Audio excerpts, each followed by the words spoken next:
இப்பொழுதும் கூட நேற்றைய தினத்திலே நாம் சில காரியங்களை படித்தோம். அதை அப்படியே மேலோட்டமாக பார்த்து மேலும் நம்ம கடந்து செல்வோம். நான் கேட்கும்போது சில விஷயங்களை நீங்கள் சத்தமாக சொல்லி ஆண்டவரை மகிமைப்படுத்த வேண்டும். அல்லேலூயா. எல்லாரும் கைகளை உயர்த்தி ஒரு அலையில சொல்லுவோமா? Praise God. ஸ்தோத்திரம். கர்த்தர் உங்களை ஆசீர்வதிப்பாராக. நாம் படித்த பிரகாரம் சோதரம் முதல் நாளிலே மனப்பூர்வமாயும் உற்சாகமாயும் கொடுக்குறவனிடத்திலே வாங்குங்க அப்படின்னு சொல்லி சொன்னதாக நாம் பார்க்கிறோம். காணிக்கைகளை வாங்கி ஆசீர்வாத கூடாரத்துக்கு பயன்படுத்த சொல்லுகிறத நாம் பார்க்கிறோம்.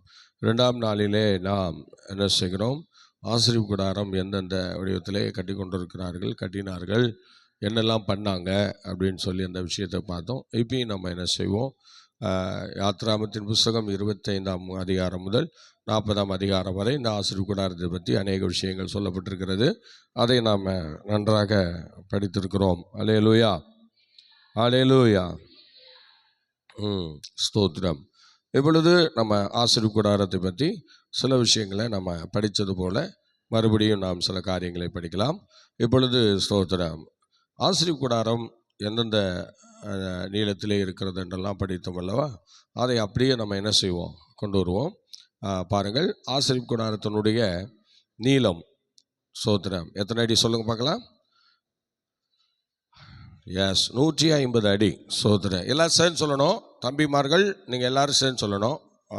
ஒருத்தர் மாத்திரம் சொல்லக்கூடாது, எல்லாம் சேர்ந்து சொல்லுங்கள். ஆசீர்வாத கூடாரத்தினுடைய நீளம் எவ்வளவு? 150 அடி. அடுத்தது அகலம் எவ்வளோங்க? 75 அடி. ஸ்தோத்திரம். சார், அந்த ஆசீர்வாத கூடாரத்தை சுற்றிலும் எத்தனை தூண்கள் வைக்கப்பட்டிருந்தது? 60 தூண்கள் வைக்கப்பட்டிருந்தது. ஸ்தோத்திரம். சார், இந்த 60 தூண்களும் எந்த மரத்தினால் செய்யப்பட்டது? ஆமாம், சீத்தி மரத்தினால் செய்யப்பட்டது என்று நம்ம பார்த்தோம். இந்த செத்தி மரத்தில் இருந்து எடுக்கப்பட்ட கொம்புகளினாலே ஸ்தோத்திரம் ஆசரிப்பு கூடாரத்தில் முழு வேலையும் அதிலே செய்யப்பட்டுள்ளது. ஸ்தோத்திரம். பார்த்தீங்களா? ஆசரிப்பு கூடாரத்தில் அதில் செய்யப்பட்ட முழு வேலையும் அந்த சித்தி மரத்தினால் செய்யப்பட்ட ஒரு மரம்தான் அது. சார், அடுத்தது ஒவ்வொரு தூண்களும் எவ்வளோ உயரம் அப்படின்னு சொல்லி பார்த்தோம். எவ்வளோ உயரம்? 7.5 உயரமாக உடையது. சார், அடுத்தது ஸ்தோத்திரம். கிழக்கு வாசலில் 4 தூண்கள் இருந்ததாக சொல்லப்பட்டது. சொல்லுங்கள், எத்தனை தூண்கள்? 4 தூண்கள். அந்த 4 தூண்கள் உண்டு. அடுத்தது அதில் 4 தூண்களில் 4 திரைச்சீலைகள் என்ன செய்யப்பட்டிருந்தது? உண்டு பண்ணி வைக்கப்பட்டிருந்தது. அல்லேலூயா. அடுத்தது அந்த திரைச்சீலைகள் எத்தனை கலரில் வைக்கப்பட்டிருந்தது? 4 கலர்களில் வைக்கப்பட்டிருந்தது. அல்லேலூயா. சரி, அப்போ அந்த கலரில் சில விஷயங்களை கூட நம்ம பார்க்கலாம். சொல்லுங்கள், சில விஷயங்களை கூட நம்ம பார்க்கலாம். அல்லேலூயா. ஆமாம், அந்த கலரில் பார்த்தீங்கன்னா ப்ளூ, பர்பிள், ஸ்தோத்திரம், ஸ்கார்லெட், வயலட் அப்படி போட்டு ஒரு நீங்கள் படிக்க பார்க்கலாம். யாத்ராமத்தின் புஸ்தகம் 27ஆம் அதிகாரம் 10ஆம் வசனம் படிங்க. அதில் அந்த என்னென்ன காரியங்கள் அப்படின்னு சொல்லப்பட்டிருக்கு பாருங்க. அப்படியே படிக்கலாம்.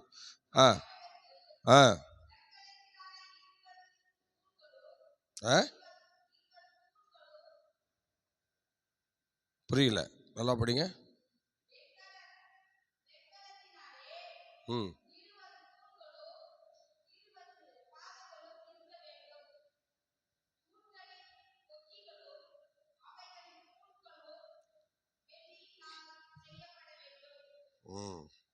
ஸ்தோத்திரம். அதனுடைய குக்கிகள், அதனுடைய அந்த ஊக்குன்னு சொல்லுவாங்கள்ல, அந்த ஊக்குகள் எத்தனை இருக்கிறது? வெள்ளியினால் செய்யப்பட்ட ஊக்குகள். சரி, அது வெள்ளியினால் செய்யப்பட்டது. 27:10 அவ்வளோதான அவசரம்? சரி, அந்த ஊக்குகள் செய்யப்பட்ட விதத்தை தான் இங்கே சொல்லப்பட்டிருக்கு. அதில் படிங்க. ம் ம் ம்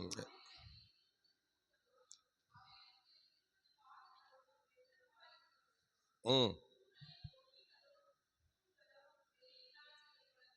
ம் எத்தனை தூண்கள் என்று சொல்லப்பட்டிருக்கிறது?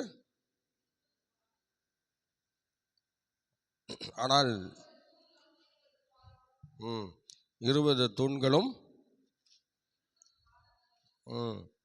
20 பாதங்களும் சொல்லப்பட்டிருக்கிறது. அடுத்தபடிங்க. ம் ம் ஆமாம், இது நீங்கள் வரிசையாக படிச்சிங்கன்னா இந்த 60 தூண்கள் வரும். சரி, அடுத்தது 18 படிங்க. பிரகாரத்தின் நீளம் எவ்வளவு? ஆமாம், அப்படின்னா 150 அடி. சொல்லுங்கள், 100 முழம் என்றால் எத்தனை அடி? 150 அடி நீளம். அடுத்தது. ஆமாம், பாருங்கள், 75 அடி. சொல்லுங்கள், 50 அடின்னா 50 முழம்னா 75 அடி என்று கூறப்பட்டிருக்கிறது. ஆகவே இந்த ஸ்தோத்திரம். அடுத்தது அந்த உயரம் 5 முழம் அப்படின்னு சொல்லப்பட்டிருக்கு. ஆனால் அது 7.5 அது வருது. அந்த உயரமானது அடி வரும் பொழுது நம்ம கணக்குக்கு 7.5 உயரத்தில் அந்த தூண்கள் வருகிறதாக சொல்லப்பட்டிருக்கிறது. அடுத்தது.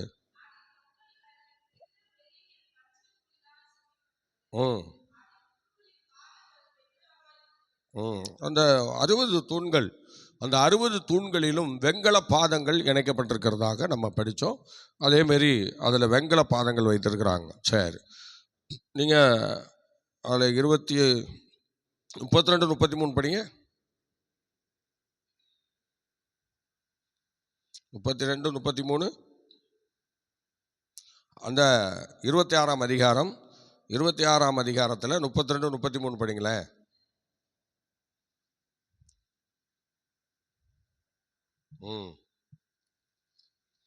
26.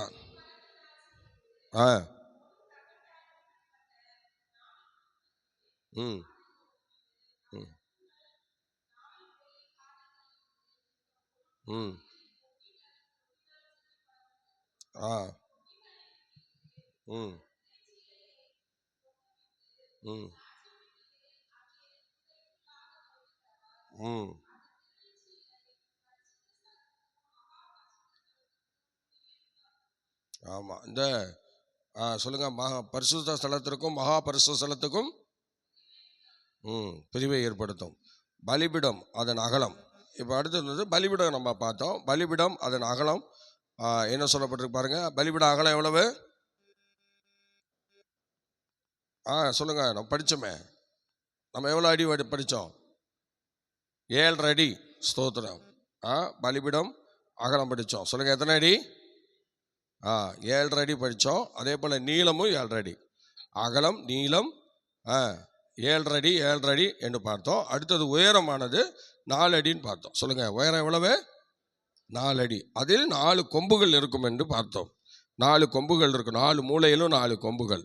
இரத்தத்தை அந்த 4 கொம்புகளிலும் என்ன செய்வான்? ஆசாரியன் பலி செலுத்தி அந்த பிளட்டை கொண்டு வந்து அதில் தெளிப்பான்னு சொல்லி நம்ம பார்த்தோம். சார், ஸ்தோத்திரம். அது ஏறுவதற்காக எல்லாரும் அது மேலே ஏறி செல்வதற்காக படிகள் அதுக்கு அமைக்கப்பட்டிருக்கிறது. ஸ்தோத்திரம். நீங்கள் யாத்திராமத்தின் புஸ்தகம் 27 அது 1லிருந்து 8 படிச்சிங்கன்னா அந்த பலிபிட காரியம் வரும். ஸ்தோத்திரம், படிக்க பார்க்கலாம். அது 5 முழம். ஸோ நல்லா கவனிங்க, 5 முழம் நீளம், 5 முழம் ஆகலாம். அப்படின்னா 7.5 அடி 7.5 அடி. ஆமாம், அந்த பலிபிடம் கூட சீத்தி மரத்தினால்தான் உண்டாக்கப்பட்டது. அது சதுரமும் 3 முழம் உயரம். அப்படின்னா 4 அடி உயரம் இருக்கிறது. அது 4 மூலைகளிலும் 4 கொம்புகள் வைக்கப்பட்டிருக்கிறதா? அதோட நல்லா பார்வைக்கு ஏகமாக இருக்கணும். அது வெங்கல தகட்டால் மூடி அது சாம்பலை எடுக்கத்தக்க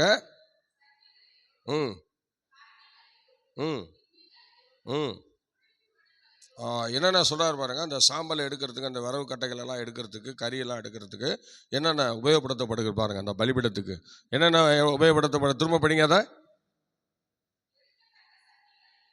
அதை எடுக்கத்தக்க சட்டிகளையும் கரண்டிகளையும் கிண்ணிகளையும் கொரடுகளையும் நெருப்பு சட்டிகளையும் உண்டாக்குவாயாக என்று சொல்லுகிறார். அந்த பலிபீடத்தை உண்டு பண்ணும்போது இந்த இந்த காரியங்களெல்லாம் உண்டு பண்ணி அதோட வச்சிரு அப்படின்னு சொல்கிறாரு. அதே மாதிரி அங்கே அந்த வேலையெல்லாம் அற்புதமாக செயல்படுத்துகிறார்கள். அல்லேலூயா. ஸ்தோத்திரம். நீங்கள் அடுத்த படிக்க பார்க்கலாம். எல்லாம் வெங்கலத்தினால் பண்ணிடுப்பா. ஓகே, போதும். சரி, அடுத்தது நீங்கள் வந்து படிங்க. யாத்ராமம் 40:7 படிங்க. யாத்ராமம் 40:7 அது சொல்றாரு பாருங்க.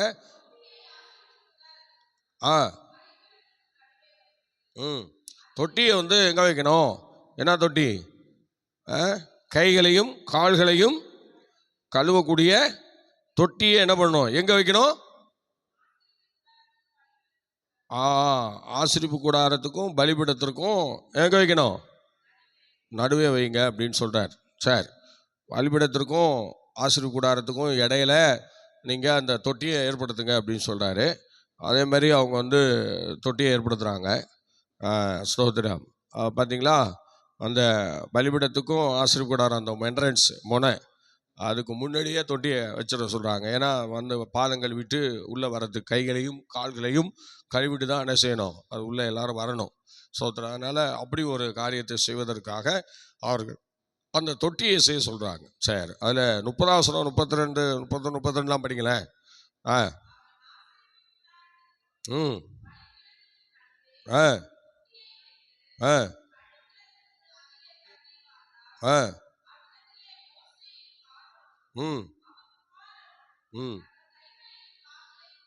ஆமாம், இந்த தொட்டியில் அவங்க மோசே ஆரோன் வந்து கைகளையும் கால்களையும் எல்லாம் உள்ள கழுவிட்டு தான் உள்ளே வரணும். அதுக்காகவே அந்த தொட்டி வந்து அமைக்கப்படுகிறது.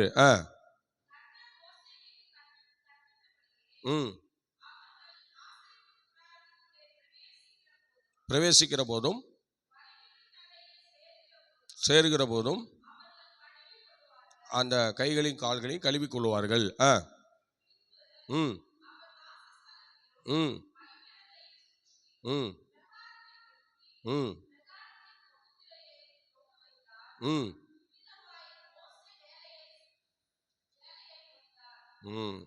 மோசே ஆமாம், அந்த பிரகாரத்தினுடைய வேலைகள் முடிக்கப்பட்டது. அல்லேலூயா. சொல்லுங்க பார்க்கலாம், என்ன வேலை முடிக்கப்பட்டது? ஆமாம், சோத்திரம். அந்த அதுக்கு அடுத்தது அந்த பிரகாரம் என்று சொல்லுகிற ஏரியா உருவாயிடுச்சு. அதுக்குண்டான எல்லா விஷயங்களும் அவர் பண்ணிட்டாரு. சோத்திரம். இப்போ வந்து அடுத்து என்ன செய்கிறாங்க அப்படின்னா, பரிசுத்த ஸ்தலம் ஏற்படுத்துகிறாங்க.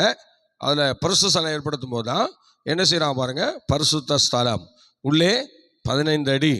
சோத்திரம். எப்படி? பரிசுத்த ஸ்தலம் உள்ளே எத்தனை அடி? 15 1.5. அகலம் 30 அடி. ஸ்தோத்திரம். சொல்லுங்க, அகலம் எவ்வளவு? ஸ்தோத்திரம். நீளம் 30 அடி உள்ளது. அடுத்தது அதற்குள் படிங்க பார்க்கலாம் அந்த வசனங்கள். யாத்திராமம் 40:23 படிங்க. 40:23. அந்த ஸ்தலத்தை ஏற்படுத்தி அதில் அப்பத்தை என்ன செய்யணும்?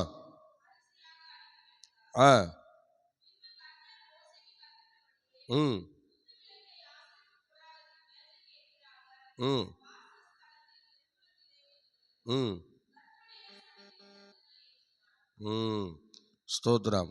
அப்போ பரிசுத்த ஸ்தலம் உள்ளே 15 அடி அந்த ஸ்தோத்திரம் அகலம், அப்புறம் நீளம் வந்து 30 அடி. அதற்குள் அப்பத்தை வைக்கிற ஒரு மேஜை. ஸ்தோத்திர மேஜை, தூப வர்க்கம், ஸ்தோத்திரம் காட்டுவதற்கான ஒரு மேஜையும் குத்து விளக்கையும் அங்கே இருந்தது. ஸ்தோத்திரம். இதைத்தான் நம்ம படித்தோம். அந்த பரிசுத்த ஸ்தலத்தில் வந்து இதெல்லாம் அங்கே வைக்கப்பட்டிருந்தது. அடுத்தது 12 அப்பங்கள் ஸ்தோத்திரம் அந்த மேஜையில் இருக்கும். ஸ்தோத்திரம். 12 அப்பங்கள் மேஜையில் இருக்கும். அதை யாத்திராமம் 40:23 படித்தோம். அப்போ 4 விதமான ஸ்தோத்திரம் எப்படி கலவைகளை கொண்டு இந்த அப்பங்கள் செய்யப்படுகின்றன. ஸ்தோத்திரம் சொல்லுங்க. 4 விதமான கலவைகளை கொண்டு இந்த அப்பங்கள் செய்யப்படுகிறது. சரி, அடுத்தது தூபவர்க்கம். சொல்லுங்க, அடுத்து என்னது? தூபவர்க்கம். 1 அடி அகலம், 1 அடி நீளம், ஸ்தோத்திரம், இப்படி 3 அடி உயரமும் 3 அடி உயரமும் உடையது. இதிலே விசேஷமாக நல்ல வாசனை திரவியங்களும் மூலமாய் தூபம் காட்டப்பட்டு இருந்தது. சோதரன், அதை நீங்கள் 25 அதிகாரம் 23 படிங்க. 25 அதிகாரம் 23.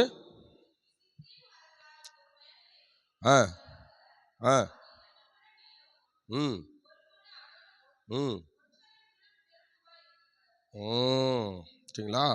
சோதரன், அடுத்தது சார் அதை மூடிடு அப்படின்னு சொல்கிறாரு. அடுத்து நீங்கள் 40ஆம் அதிகாரம் 25, 26 படிங்க.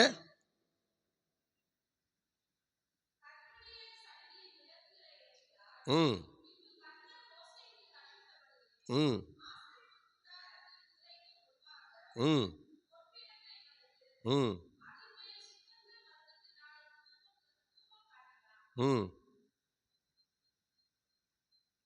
ம் சார், அடுத்தது நீங்கள் அது என்ன சொல்கிறாரு? தூபம் காட்டப்படுகிற அந்த காரியத்தை அவர் அங்கே செய்கிறார். 40, 25, 26. அடுத்தது பார்த்தீங்கன்னா, ஆசாரியன் முழுவதும் வெள்ளை அங்கி தரித்திருப்பான் என்று சொல்லப்பட்டிருக்கிறது. ஆசாரியன் சொல்லுங்க, ஆசாரியன் முழுவதும் என்ன அங்கி தரித்திருப்பான்? வெள்ளை அங்கியை தரித்திருப்பான். இதிலே கலர் துணியினால் என்ன செய்கிறான்? கலர் துணியினால் ஆனால் ஒரு கச்சை இருக்கும். அதில் கலர் துணியினால் ஒரு கச்சையும் அதில் அவனுக்கு கொடுக்கப்பட்டிருக்கிறது ஆசாரியனுக்கு. அடுத்தது பிரதான ஆசாரியன் உடை உள்ளே உள்ளே வெள்ளை அங்கியும் வெளியே நீல அங்கியும் ஸ்தோத்திர நெய்து 12 கற்கள். நல்லா கவனிக்கணும். 12 கற்கள் எப்படி அந்த நெஞ்சு பகுதியில் வைப்பாங்க, 12 கற்களை வைப்பாங்க. அது வந்து 12 கோத்திரங்களுடைய பெயரையும் பதிச்சு அதில் என்ன செய்வாங்களாம், அதில் வைப்பார்கள். ஸ்தோத்திரம் ஸ்தோத்திரம். இப்போ அந்த 12 கற்களையும் அதுக்கான உண்டான சில கற்கள் அது தனியாக அந்த ஸ்தோத்திரம் ஆகார் அவர்களுக்கு கொடுக்கப்பட்ட அந்த இடத்துல தான் இந்த 12 கற்களும் விளையுது. ஸ்தோத்திரம். அதை வந்து நம்ம இஸ்ரவேல் ஜனங்கள் அந்த கற்களை வாங்குவதற்கு ஸ்தோத்திரம் அவங்கள்ட்ட தான் போகணும். அவங்கள்ட்ட போய் தான் அந்த கற்களை என்ன செய்யணும், வாங்கணும். அந்த அளவுக்கு அந்த கற்களை செய்வார்கள். அங்கே போய் தான் அவங்க அந்த கற்களை வாங்கிட்டு வந்து இந்த மார்பதக்கங்களெல்லாம் செய்வாங்க. அப்படிப்பட்ட ஒரு சூழ்நிலை இருக்கிறது. அப்போ 12 கோத்திரங்களுடைய பெயரும் பொதிக்கப்பட்ட ஒரு ஸ்தோத்திரம் அந்த அங்கேயே ஆசாரியன் உடுத்திருப்பான். ஸ்தோத்திரம். நீங்கள் ஒரு அவசரம் படிங்க. யாத்திராமம் 28 ஸ்தோத்திரம் 28 அதிகாரத்தில் நீங்கள் 3லேருந்து 21 படிச்சிங்கன்னா அந்த ஆசாரியனுடைய அங்கிகளை குறித்து தெளிவாக அதில் சில விஷயங்களெல்லாம் நீங்கள் படிக்கலாம். அல்லேலூயா. ஸ்தோத்திரம். அது வந்து ஸ்தோத்திரம் எப்படின்னா, அது மூளையில் ஒரு மாதுளம் பழம் இருக்குது பார்த்தீங்களா, அது மாதிரி ஒரு மணி தொங்கப்படும்.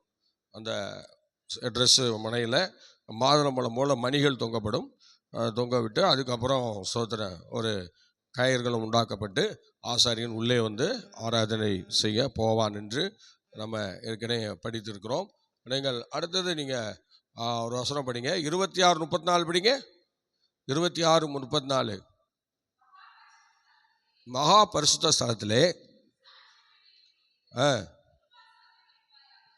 கிருபாசனத்தை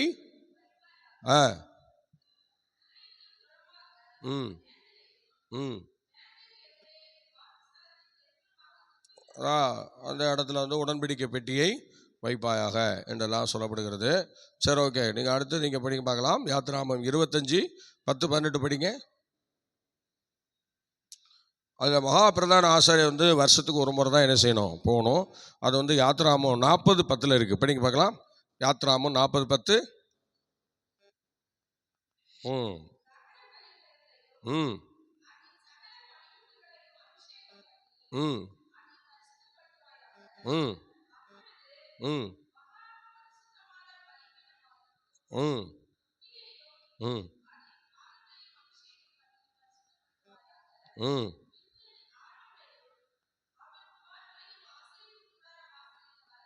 ம் ம் ம் ம் ம் ம் அல்லேலூயா. ஆமாம், ஆசாரியனை ஊழியம் செய்வதற்கு அவனை பரிசுத்தப்படுத்துவாயாக. அடுத்தபடிங்க. ம் அங்கிகளை எல்லாம் போட்டு அவர்கள் எனக்கு ஆசார ஊழியம் செய்து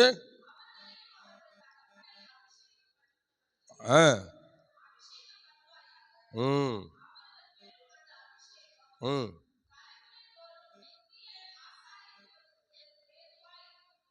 ஆமென் அல்லேலூயா. சரி, இந்த உடன்படிக்கை பெட்டியின் முடிவில் தன் 2 கேருபீன்கள் பார்த்தீங்களா, அந்த உடன்படிக்கை பெட்டியை வச்சிருக்கிறாங்களா, அதில் வந்து 2 கேருபீன்கள் இருக்கிறது. அவைகளின் ஸ்தோத்திர ரெக்கைகள் ஒன்றோடு ஒன்று என்ன செய்யப்பட்டிருக்கோம், ஒட்டி கொண்டிருக்கும். ஸ்தோத்திரம், ஒட்டி இருக்குமாறு செய்யப்பட்டுள்ளது. முற்றிலுமாய் தங்கத்தில் செய்யப்பட்டது. ஸ்தோத்திரம் சொல்லுங்க பார்க்கலாம். எதில் செய்யப்பட்டது? அந்த கேருபீன்கள் எதில் செய்யப்பட்டது? தங்கத்தில் செய்யப்பட்டது. யாத்ராம 25:10-18 படிங்க. யாத்ராம 25:10-18.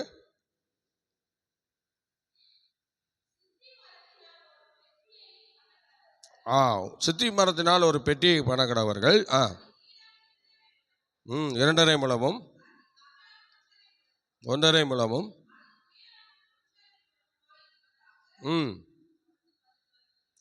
படிங்க. பசும்பொன் தகட்டனால் முடிவீராக. ம் ம் ம்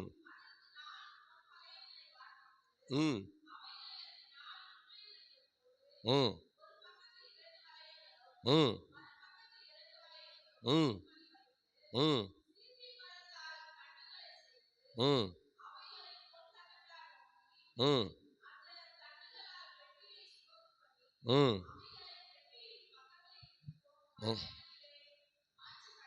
ம்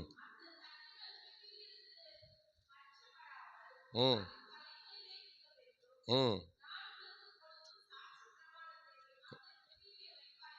ஆமாம். என்ன வைக்கணும் அந்த பெட்டியில்? என்ன வைக்கணும்? சாட்சியின் பிரமாணத்தை வை. ம் ம் ம் ம்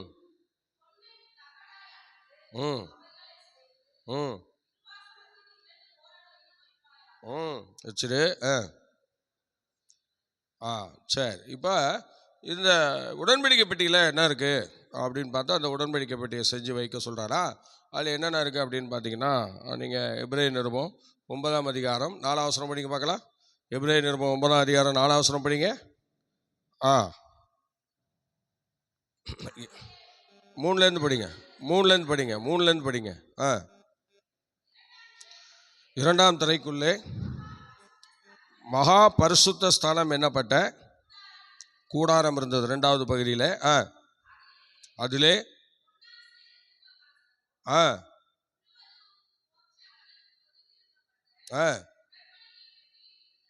உடன்படிக்கை பெட்டியும் இருந்தன. அந்த பெட்டியிலே மன்னா வைக்கப்பட்ட பொற்பாத்திரமும் ஆரோனுடைய தளிர்த்த கோலும் உடன்படிக்கையின் கற்பலகைகளும் இருந்தன. அல்லேலூயா. பார்த்தீங்களா? அடுத்து 5ஆம் வசனம் படிங்க. அதற்கு மேலே மகிமையுள்ள கேருபீன்கள் வைக்கப்பட்டிருந்தது. கிருபாசனத்தை நிலையிட்டு இருந்தன. இவைகளை குறித்து பார்த்தீங்களா, அப்படி வந்து நல்ல அழகாக அந்த உடன்படிக்கை பெட்டியை செஞ்சு அதுக்குள்ளே இந்த 3ஐயும் வச்சு அந்த மகா பரிசுத்த ஸ்தலத்தில் அந்த பெட்டியை வச்சுட்டாங்க.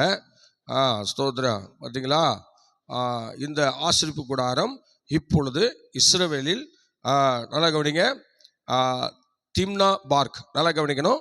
எப்பொழுது உள்ள இந்த ஆசரிப்பு கூடாரம் எங்கே இருக்குது அப்படின்னா இஸ்ரவேலில் இருக்குது. அது எங்கே இருக்குன்னா திம்னா பார்க் அப்படின்னு என்ற ஒரு இடத்துல இன்றைக்கும் அந்த ஆசரிப்பு கூடாரம் இருக்கிறது. சொல்லுங்க பார்க்கலாம், அந்த ஆசரிப்பு கூடாரம் எங்கே இருக்கிறது?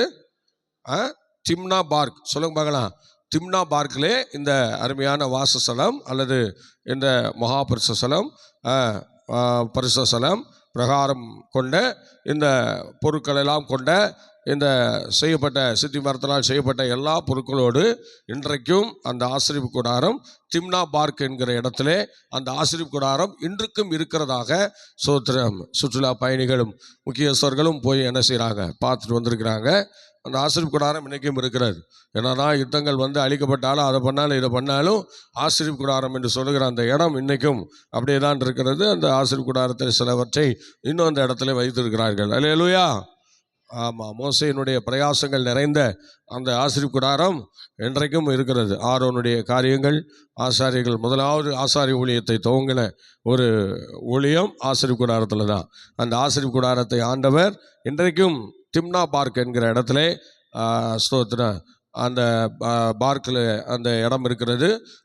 ஸ்தோத்திரம். இதெல்லாம் வந்து உண்மை என்று நம்ம என்ன செய்யலாம், கண்டறிந்திருக்கிறோம். இப்போ பேசப்பட்ட இந்த ஆசரிப்பு கூடாரத்தின் வாக்கில் தான் இன்றைக்கி கோவில்களும் பலவிதமான சர்ச்சுகளும் இன்றைக்கி அந்த மாதிரி ஒரு பொசிஷனில் தான் கட்டப்படுது. சோத்திரம் எல்லாம் அப்படி தான் கட்டப்படுவாங்க.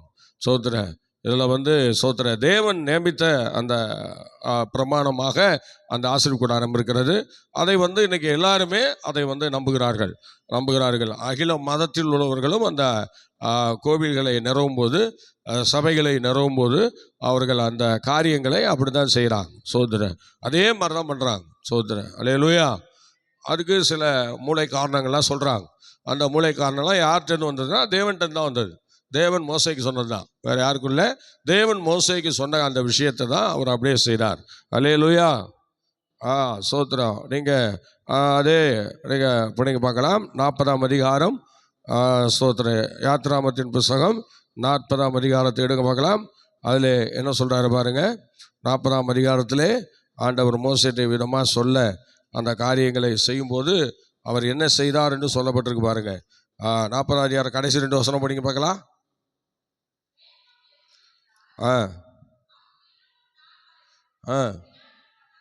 39ஆம் அதிகாரம் படிங்க.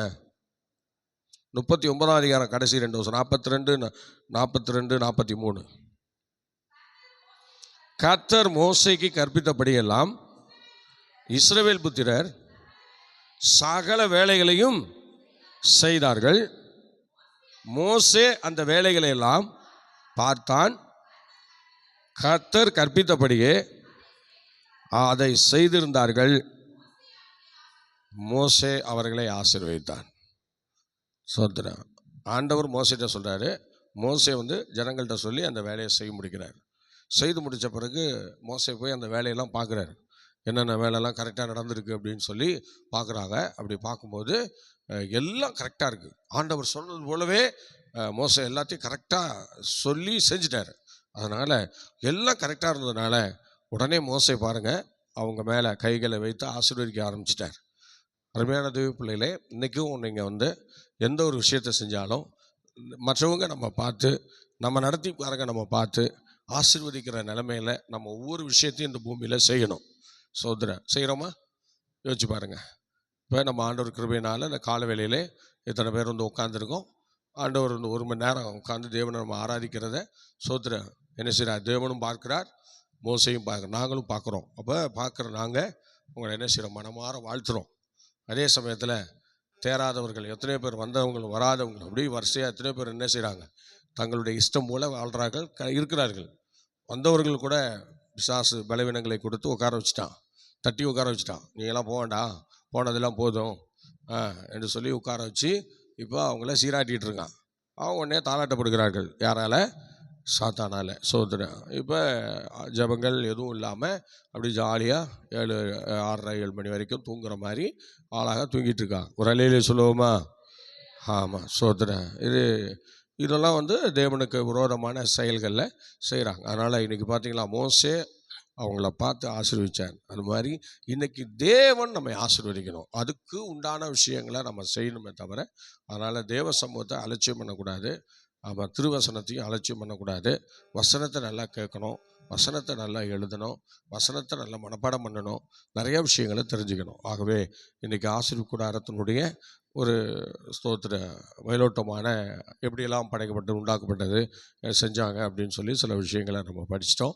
ஆகவே ஸ்தோத்திரம் விதமாக இன்னும் ஆசீர்வாத கூடாரத்தில் நிறைய சத்தியங்கள் இருக்கிறது. இதை வரிசையாக நம்ம பேசிட்டே போகலாம். சில பேர் பார்த்திங்கன்னா அது என்னென்னா ஏதாவது ஒன்று எடுத்துக்குவாங்க. ஸ்தோத்திரம் ஒரு ஆசீர்வாத கூடாரம் என்கிற ஒரு 150 அடி நீளம் இருக்குன்னு வச்சுங்களேன். அவ்வளோதான். அந்த நீளத்தை வச்சு ஒரு பெரிய ஸ்தோத்திர பிரசங்கத்தை வச்சிடலாம். அவ்வளோதான். ஸ்தோத்திரம். இப்போ ஒருத்தர் ஒரு ஆசீர்வாத கூடாரத்தை பற்றி பேசியிருக்கிறார். எப்படின்னா கர்த்தர் சொல்லுகிறார், அவ்வளோதான். ஒரு பிரசங்கம் முடிஞ்சு போச்சு, அவ்வளோதான். இப்போ எனக்கு பார்த்தீங்களா மனப்பூர்வமாய் என்ன செய்யணும், காணிக்கையில் வாங்கணும்னு சொன்னார்ல, அதில் பாருங்களேன் ஒரு அரை மணி நேரம் பிரசங்கம் முடிஞ்சு போச்சு. அப்புறம் அடுத்த நாளும் அதே தான் நம்ம டெஸ்ட் பண்ண வேண்டிய சூழ்நிலை வந்துச்சு. உங்களுக்கே தெரியும். அது மாதிரி சில இடங்களில் வந்து நல்லாயிருக்கும், கேட்க கேட்க ரொம்ப மகிமையாக இருக்கும். ஆசீர்வாத கூடாரம்லாம் வந்து சில பேர்லாம் அதை சரியாக கவனிக்கலைன்னா அவங்க ஆவிக்குரிய ஜீவத்தில் இல்லைன்னு அர்த்தம். ஸ்தோத்திரம். கவனிங்க, அவங்க எதிரில் ஆவிக்குரிய அனுபவத்தில் இல்லை. ஏன்னா ஆவிக்குரிய வந்தால் எல்லாத்தையும் நிதானித்து அறிகிறான் என்று வேதம் சொல்லுகிறார். ஆனால் நீங்கள் நல்லா பைபிளை படிக்கணும், நல்லா வசனங்களை சொல்லும்போது விளக்கும்போது முடிஞ்ச வரைக்கும் நம்ம நேரம் செலவு பண்ணி கேட்கணும். கர்த்தர் நம்ம நிச்சயம் ஆசீர்வதிப்பார். ஜெபிக்கலாமா? எனக்கு 3வது நாளாக இந்த ஆசீர்வாத கூடாரத்தை பற்றி நம்ம அருமையாக பார்த்தோம். எல்லாம் ஜெபம் பண்ணோம். ஹல்லேலூயா, ஹல்லேலூயா, ஹல்லேலூயா, ஹல்லேலூயா. சோத்ரம் சோத்ரம் சோத்ரம் சோத்ரம் சோத்ரம். ஹல்லேலூயா, ஹல்லேலூயா, ஹல்லேலூயா. சோத்ரம் சோத்ரம். நேசிக்கிற நல்ல பிதாவே, இந்த ஆசீர்வதிக்கப்பட்ட அற்புதமான இந்த வேலைக்காக ஜெபிக்கிறோம். இந்த ஆசீர்வாத கூடாரம் காரியங்களை நாங்கள் பார்த்து கர்த்தரை மகிமைப்படுத்த நீ எங்களுக்கு கொடுத்த கிருபைக்காக நன்றி. இந்த ஆசீர்வாத கூடாரத்திலே நிறைய விஷயங்களை நாங்கள் பார்த்தோம். கடைசியாக வரும்போது மோசே ஆண்டவர் என்னெல்லாம் சொன்னாரோ அதையெல்லாம் அப்படியே நிறைவேற்றினார். ஜனங்களும் அதே மாதிரி செய்து முடித்தாங்க. அதனால் மோசே வந்து ஜனங்களை ஆசீர்வதிச்சாருன்னு சொல்லப்பட்டிருக்கிறது. அது மாதிரி வசனத்தை கேட்டேன் ஆண்டவரே. சோத்திர அநேக சத்தியங்களை தெரிந்து கொண்டு எங்கள் பிள்ளைகளை நாங்கள் வாழ்த்தி ஆசீர்வதிக்கிறோம். நீ ஆசீர்வாதமாக இருப்பான்ங்கிற வேதவசனத்தின்படி எங்கள் பிள்ளைகளை ஆசீர்வதித்து கனப்படுத்தும். இன்னும் நல்ல சத்தியங்களையும் வசனங்களையும் கேட்பதற்கு எங்களுக்கு ஒவ்வொரு காலை வேளையும் ஆண்டவரே நல்ல ஒரு காலை வேளையாக எங்களுக்கு ஆசீர்வதித்து கொடும். வசனத்தின் மேலே வாஞ்சி கவனமாக இருக்க எங்களுக்கு வேண்டிய கிருபைகளை தாரும். தடைகள் யாவும் நீக்கப்படும். அதிசயங்களை காணப்படும். இயேசுவின் நாமத்தில் பிதாவே. ஆமென், ஆமென், ஆமென். Okay, God bless you. மீண்டும் நாளை காலை 5 மணி சந்திப்போம். Praise God. ஸ்தோத்திரம்.